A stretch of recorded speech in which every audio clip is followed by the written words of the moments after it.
The sound of Julia's heels echoed through the empty parking lot of the office building.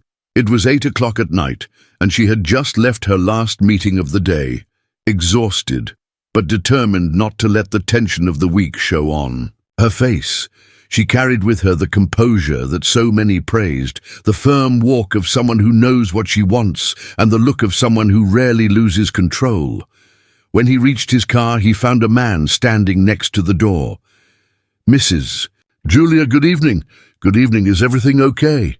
I need to ask you not to get in the car." "What do you mean? Who are you?" "I'm a bank employee. The vehicle was requisitioned." She laughed, a short, dry laugh. "This must be a mistake. This car is in my name." "Actually, it's in Mr. Felipe Ramos's name." The name went through Julia's chest like a crack.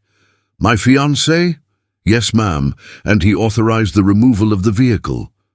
"Did you authorize it? Without telling me?" "This is a joke, that's all." The man, serious, extended his hand. "Please, the keys." She hesitated. She looked around, the empty building, the night that seemed darker than usual. Then she handed over the keys slowly, as if she still didn't believe it. The man thanked her, got into the car and drove off. Julia stood there, watching the car disappear around the bend, not knowing whether to call Felipe or the police. He went back up to the building and went straight to his apartment. He opened the door with a forced smile, as if he had already known the storm was coming. "Love. No, don't call me that. What happened to the car?" Felipe sighed, leaning against the wall. "I need to tell you something." "Now you want to tell? After you tell the bank to repossess the car?" "Julia, I made a mistake. I made a bad investment, and I lost almost everything." She blinked several times, trying to absorb it. "Lost what exactly?" "The car, the cards, and the apartment.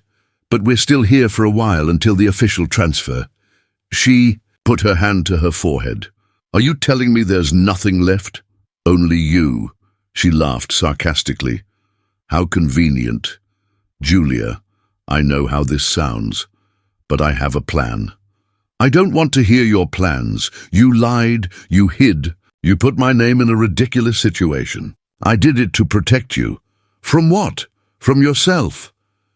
Silence. She looked at him as if seeing him for the first time. "Did you want to marry me in this state?" "Yes, because I thought you would understand."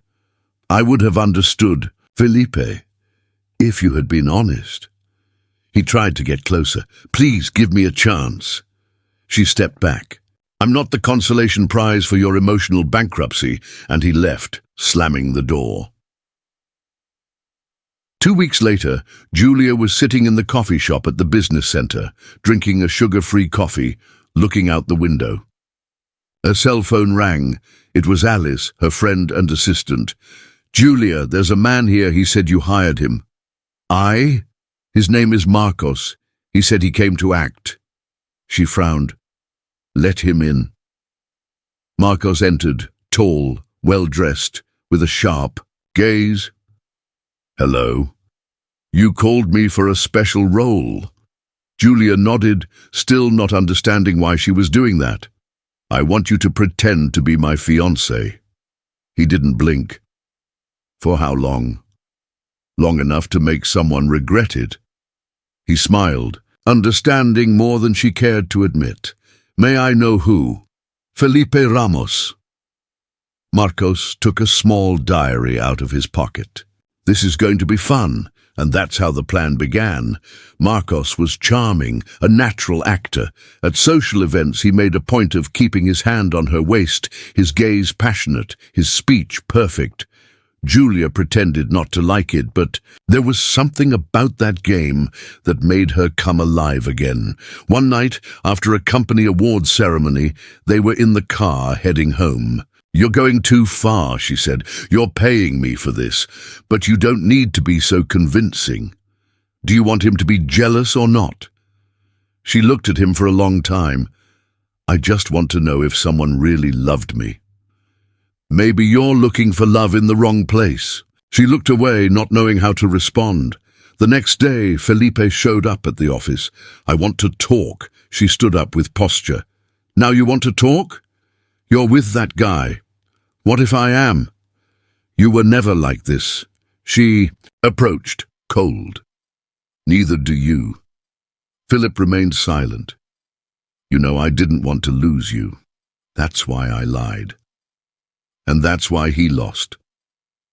He left without looking back. That night, Marcos was on the couch at her house, shirt half open, glass of wine in hand. "You are stronger than you think." "Sometimes I wish I wasn't." He came closer. "I can show you what it's like to be loved without being tested." She rested her head on his shoulder, closing her eyes for a second. "Is that acting too? Do you want it to be?" She didn't answer. The phone rang. It was Alice. "Julia, Felipe disappeared. No one can contact him." She was silent. "Do you think he would do something stupid?" Marcos asked. "I don't know what he's capable of anymore." "Then let's find out." She stood up. "Are you going with me?" "Until the end." And they left. The city outside seemed colder than usual. The wind cut through the city streets as the car slid along the avenues with no clear destination. Julia kept her eyes fixed on her cell phone screen, updating her social networks, emails, messages.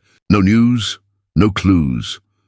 Felipe's silence, which had previously been irritating, now took on darker contours. "Does he have a place he used to go when he wanted to disappear?"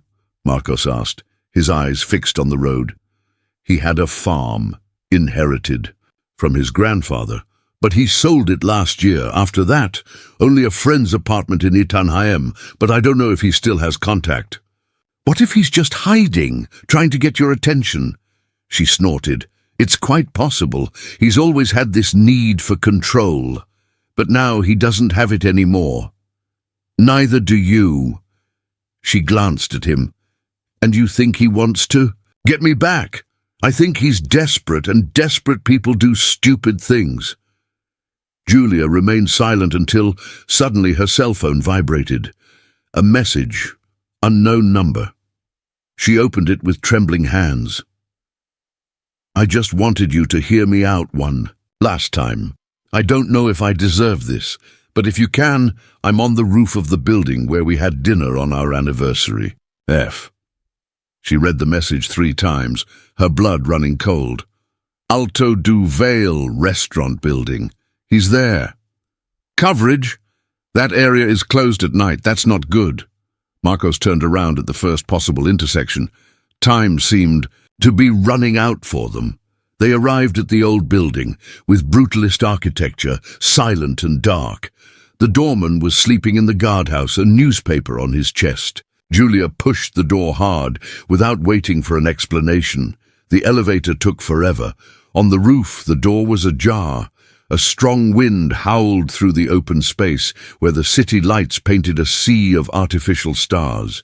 On the windowsill, "Felipe! Felipe!" she shouted, running to him.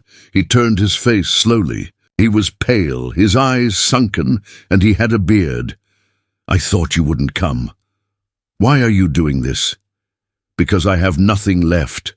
I lost everything, Julia. I lost you." She approached cautiously, extending her hand.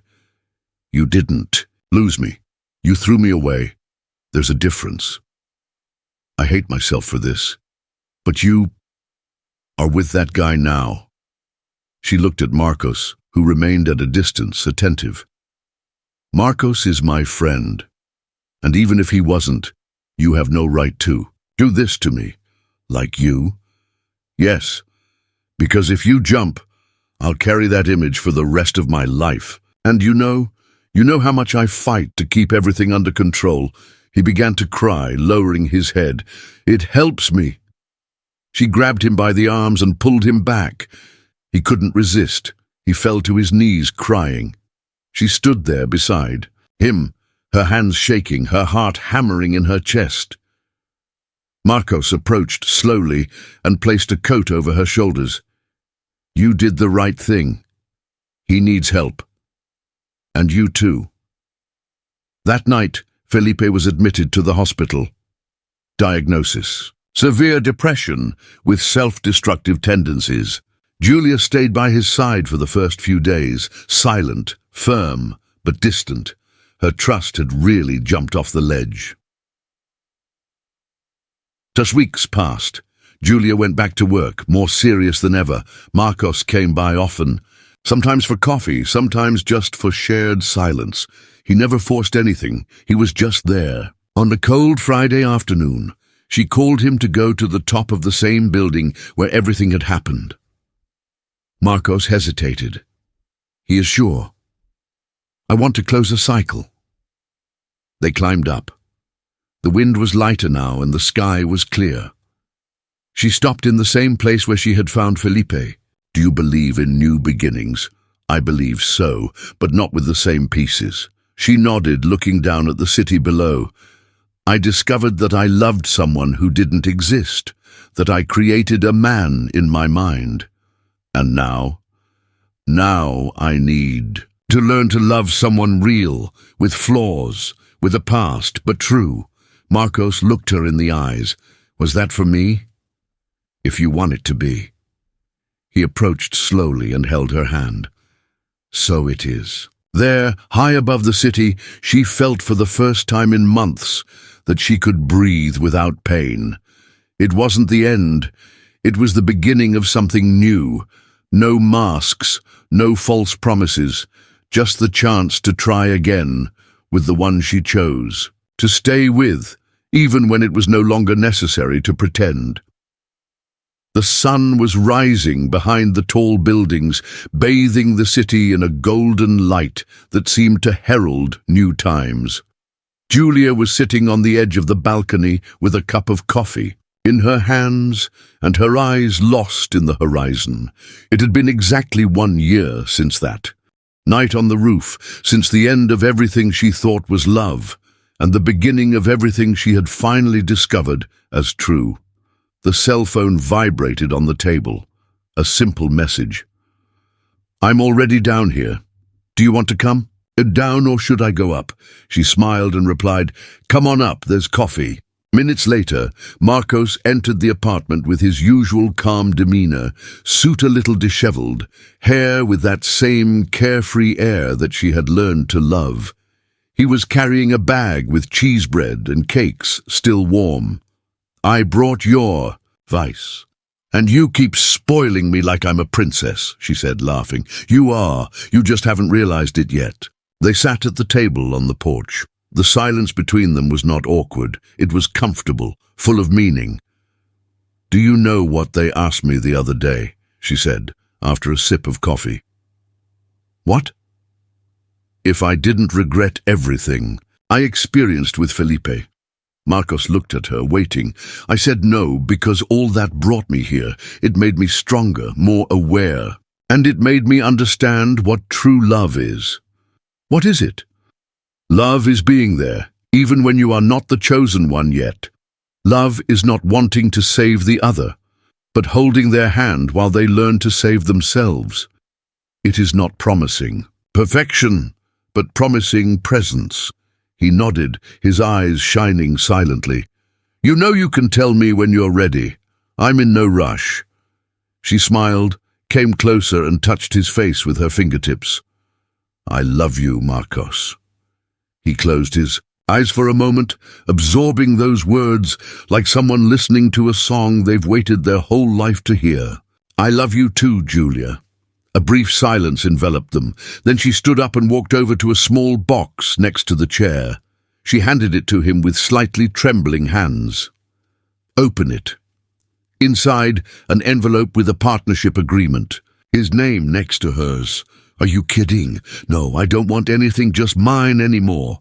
The company, my life, my days. I want to share everything with you. He hugged her for a long time, as if that moment were the last piece of a puzzle finally complete. That afternoon, they walked together through the city center hand in hand, talking about trips, plans, and about not repeating the mistakes of the past. At night they sat on the couch, without television, without distractions, just the two of them. Complete silence.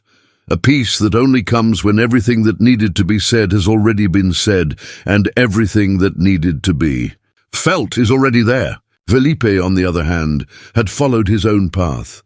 He had moved to another city, sought treatment, and in a brief letter sent months later, he had apologized. Not because he wanted forgiveness, but because he knew he needed to take responsibility. Julia read that letter with tears in her eyes, but without pain. She kept it in a box that she no longer needed to open. The story had no fireworks or amazing endings. It had reunions, learning experiences, and new beginnings, which, in essence, is the closest real life gets to a happy ending.